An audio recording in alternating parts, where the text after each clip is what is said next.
Here are the reasons why the Earth is not a globe and is not spinning. 1. If the Earth were a globe, some people would have to walk upside down. Earth is not a globe. Do you really think people wouldn't feel if they walked upside down? If you would walk upside down, you would certainly feel it. Even if you do a headstand, you feel the blood rush to your head, and most people cannot stay in such a posture for more than a minute, let alone continuously living by being spun up and down. When this argument is presented to those who believe in the ball Earth theory, they reply with a learned line of the controllers, but in space, where is up and down? How do you define up and down? This is supposed to settle the fact that we can stay upside down and not feel it. Do not be deceived by this philosophical explanation designed to confuse and end your line of thought. If you stand on some surface, there is up and down. And if you stood upside down, you would definitely feel it. This leads us to another false claim, that what keeps you from falling off the ball Earth is gravity. Quoting those who advocate the globe model. It is he that sitteth upon the circle of the earth, and the inhabitants thereof are as grasshoppers, that stretcheth out the heavens as a curtain, and spreadeth them out as a tent to dwell in. Isaiah 40:22. The word circle is Strong's H2329, chug. It means circle, circuit, or compass. Under divine inspiration, Isaiah was deliberate in his word choice, not lacking a Hebrew word to describe ball, as in the following: He will surely violently turn and toss thee like a ball into a large country. Isaiah 22:18. Isaiah chose to use Strong's H1754, jur, not 2329, chug, altogether different terms. Yahuwah sits upon the vault of... There is no such thing as gravity. It was never proved. It was invented by a Lucifer-worshipping Freemason Isaac Newton, and nobody could ever explain how it works. It was invented to justify the reason why people do not fall off the globular Earth. It's definitely a flawed concept, because it states that gravity somehow manages to keep the oceans curved by its attraction force.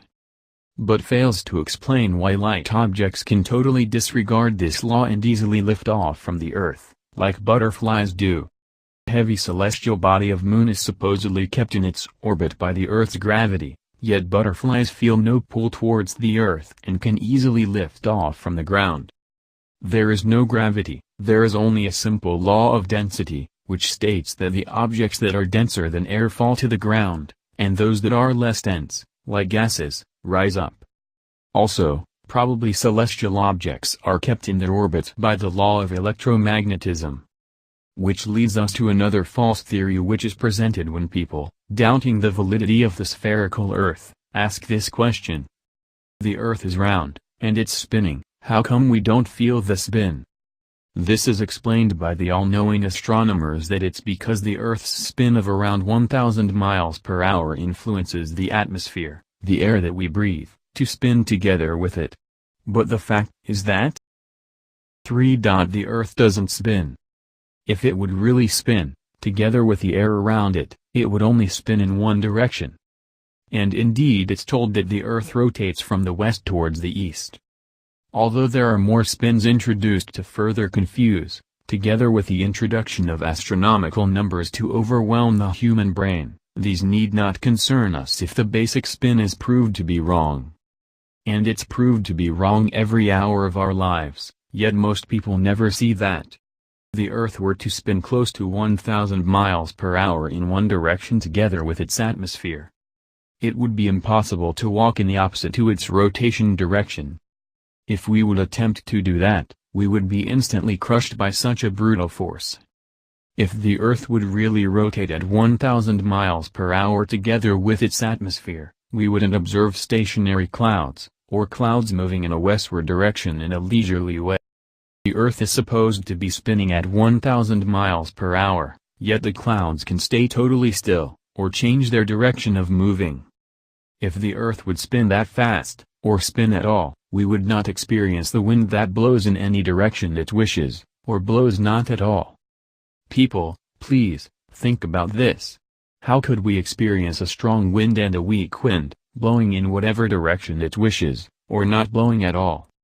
Science has no real explanation of such wind behavior because it cannot explain that which doesn't fit its false theory. Yahuwah sits upon the vault of the heavens above the earth, and the inhabitants of earth appear as grasshoppers from this vantage point. How great he is!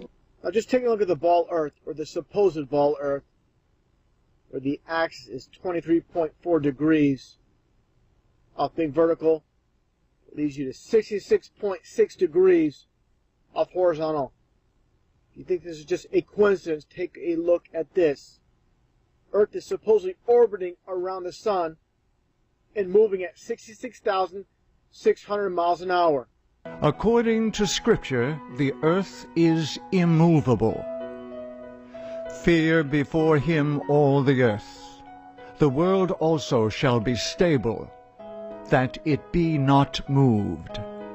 1 Chronicles 16:30. Yahuwah reigneth. He is clothed with majesty. Yahuwah is clothed with strength, wherewith he hath girded himself. The world also is established, that it cannot. Airplanes also prove that the earth is a plane. Earth is not a globe. They fly west to east, east to west, and reach the opposite destinations of the same distances in the same or similar lengths of time.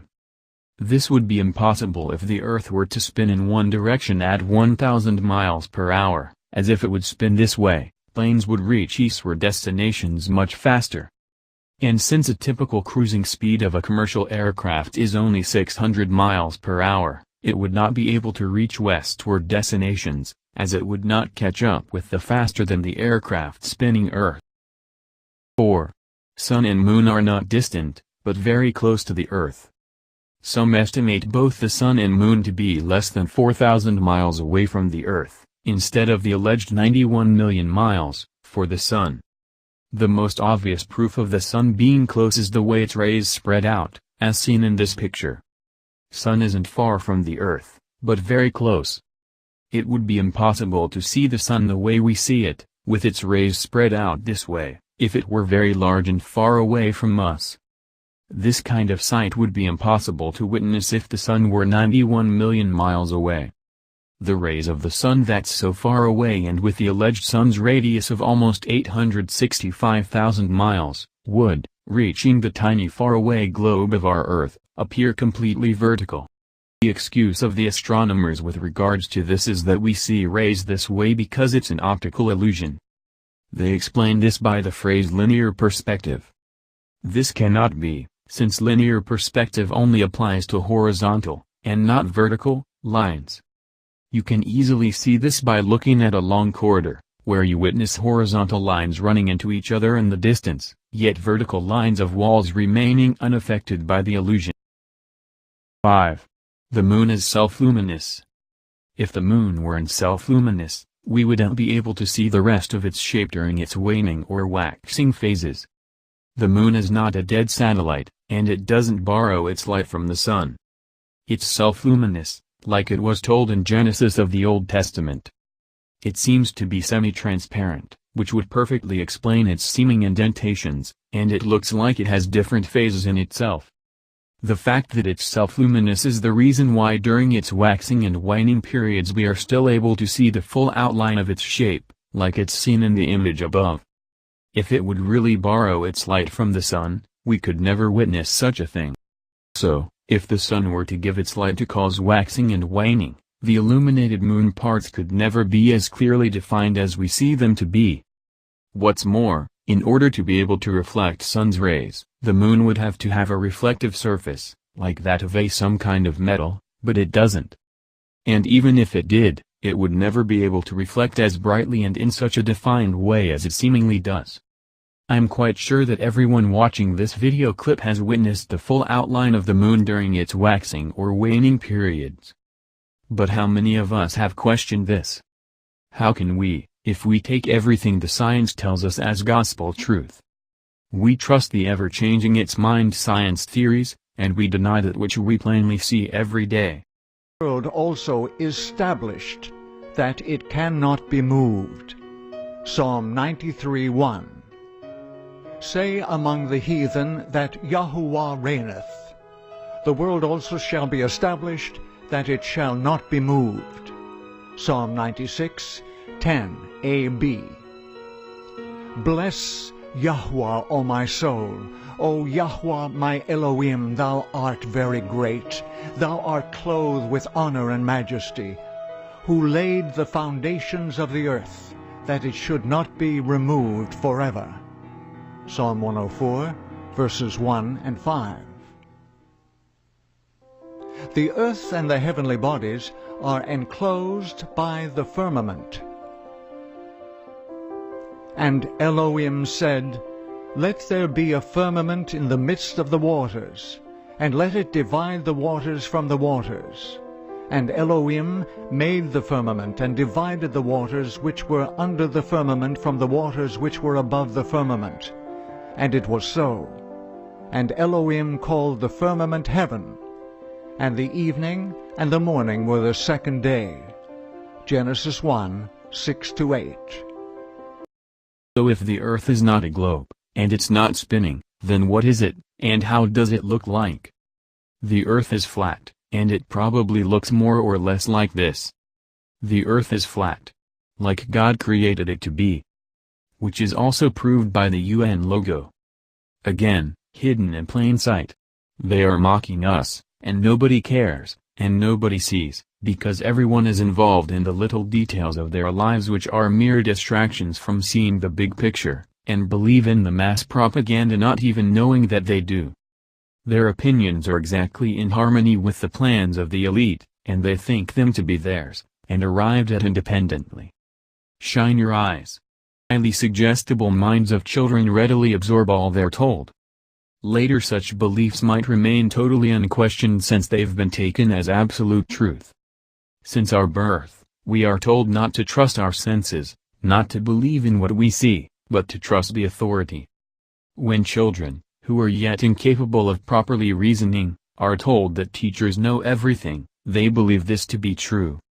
So they don't question the misinformation they're fed with, like that the earth is a globe and that it spins, and these false beliefs become the basis from which they judge everything they see in the world usually for the rest of their lives.